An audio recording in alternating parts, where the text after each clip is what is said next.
بخصوص هذا المستند. السيد هذا نعم. يعني برزان إذا يعترف أنه هو مسوي هيك كتاب. لا السؤال بإمكانك التوجيه السؤال هالشكل: الكتاب صادر من رئيس المخابرات العام موجه إلى رئيس مجلس قيادة الثورة. ذكرنا أكو هامش توقيع جوا موافق توقيع 26/7. ذكرت هذا. هذا رؤوف أي. موافق بالأساليب الحديثة ممكن أن تنقل مع التوقيع إلى أي كتاب. أي كتاب يقول فيه امنحوا 10 ملايين دولار لفلان ابن فلان، وموافق منقولة من غير كتاب، من غير عنوان، من غير موضوع، تسقط على كتاب آخر. فأنا جوابي كما يلي: إذا قال برزان بأنه هو موجه هيك كتاب وأنا مكرم هيك ناس وحتى بمثل هذا المنطق من غير مناقشة تفصيلية، ليس عيبا وليس تهمة.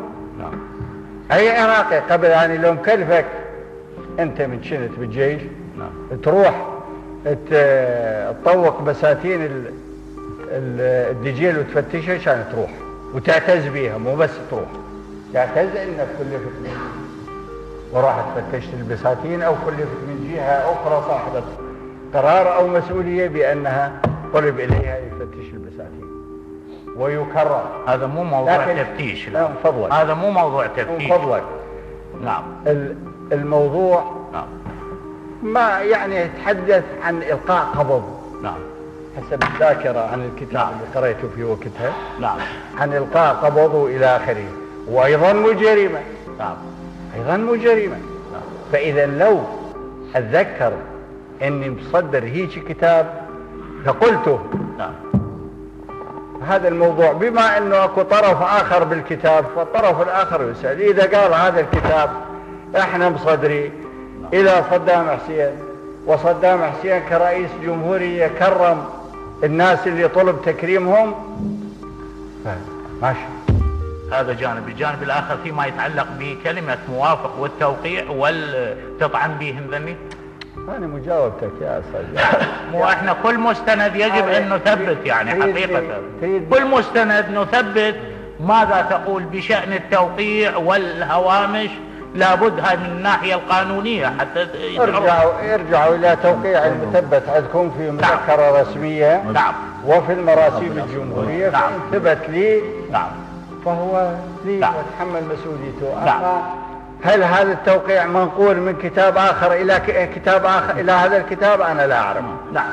مستند آخر فيما يتعلق بنفس الموضوع تقريبا هو ولكن يحمل صفة قرار مجلس قيادة الثورة تاريخ 31/7/82 يمنح منتسبو رئاسة المخابرات العامة المبين اسمائهم أدناه قدما لمدة سنة واحدة لأغراض العلاوة والترفيع.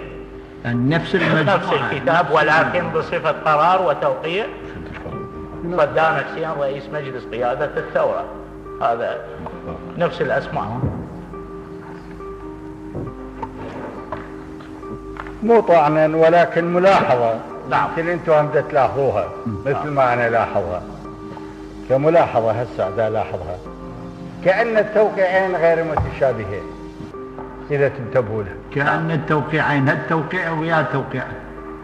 يعني التوقيع على الكتاب اللي تقترح به جهاز المخابرات نسب إلها وكاتب موافق، والتوقيع اللي على بصيغة قرار من مجلس قيادة الثورة بالتكريم. نعم. كأنهما غير متشابهان. مو بالشبه يعني. هذا ما هو جوابك؟ هل هذا التوقيع نفس الجواب اللي جاوب؟ نعم.